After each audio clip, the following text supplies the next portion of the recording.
Hey everybody, Mr. Witta here, and today's lesson is on estuaries and coral reefs. The topics we're going to be covering are keystone species, estuaries and their composition, coral reefs and their importance as a substrate, and for other reasons that they're important. Keystone species are plants or animals that are extremely important to the environment that they're in. They're a species that if you removed them, it would change the ecosystem that they live in drastically. So a couple examples, otters eat all sorts of like mussels, clams, etc. You can even see it in the picture on the top left there. Um, the amount of different organisms in an ecosystem can change drastically because if they're the apex predator, that's the thing at the top of the food chain. If they aren't there anymore, then everything below it, the dynamics change.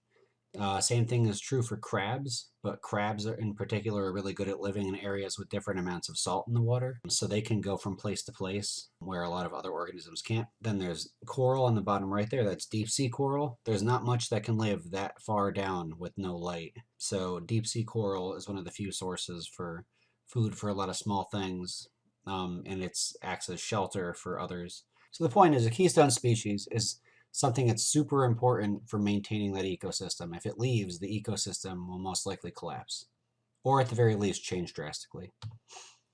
The ones we're looking at today are saltwater and freshwater, so just keep in mind the different aspects of those systems. We're looking at relatively stable temperatures for most of the stuff. Oxygen saturation is obviously lower than land. Lots of shelter, and food is plenty. Okay, so estuaries are areas where you get rivers and streams flowing into the ocean. This is where freshwater and saltwater cross paths. Things that live here need to be able to handle differences in the amount of salt in the water because freshwater is low salinity and saltwater is obviously higher salinity where there's more salt. Or they have to find a specific area within the estuary and manage just that specific amount of salt in the water. These ecosystems are made up of a bunch of different subsystems. You've got water pools, mud and sand flats, bivalve reefs. A bivalve reef, by the way, is like something over here where you have a bunch of different clams, mollusks, not mollusks, clams, mussels, etc. And those are all bivalves. Bi meaning two, valve, so they're held together by two pieces. And seagrass meadows, so you're looking more down here. And in the picture over here is the seagrass meadows. And you've got salt marshes and stuff like that up here, where you're going to get lots of tall grasses. As you may notice, there are layers, and these zones are labeled by name. You have the subtidal zone, which is at the bottom there below the tide. You have the intertidal zone, and then you have the supratidal zone. Basically, the intertidal zone is where the water tides are. Subtidal zone is below it, and supratidal zone is outside it or above it, which is outside the water. So, like this section here.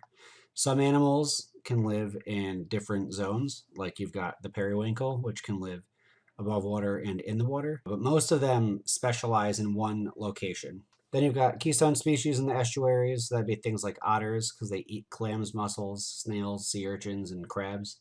Again, if you can eat a bunch of different things in the ecosystem, you're controlling the population dynamics. And they're really good predators of crabs in particular. So if they eat a bunch of crabs, sea slugs, which would get eaten by the crabs, now have the chance to remove algae from the seagrass. So if you get rid of the otters, now the crabs eat the sea slugs, and the slugs can't get rid of the extra algae.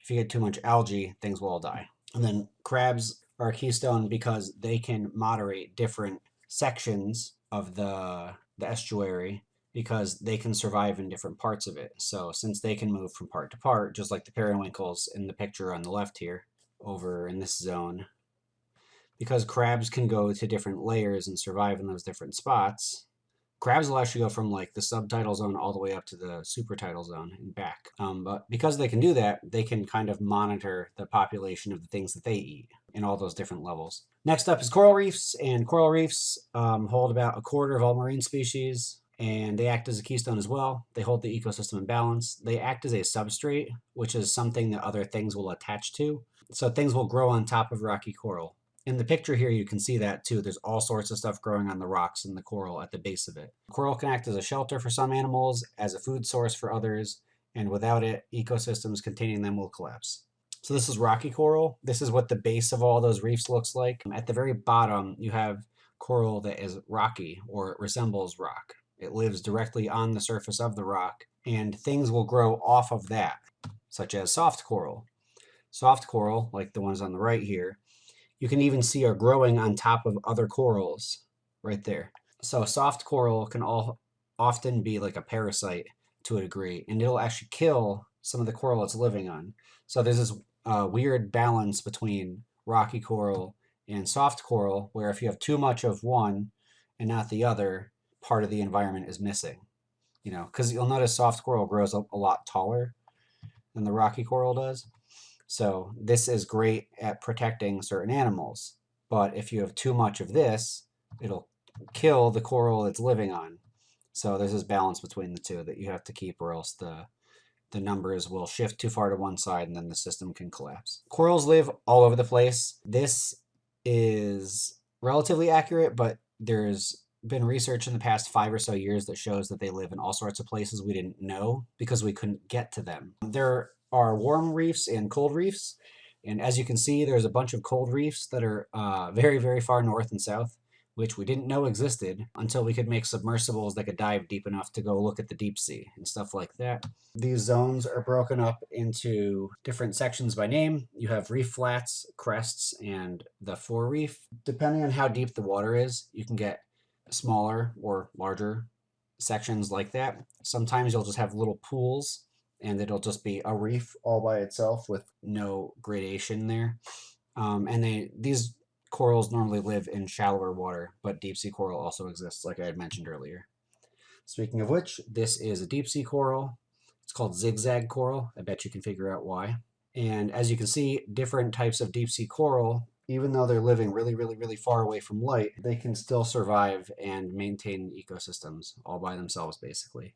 In this picture alone, you can see brittle stars, sea stars, anemones. There's a crab down here. It's a pretty gross looking crab, but there's a crab down there.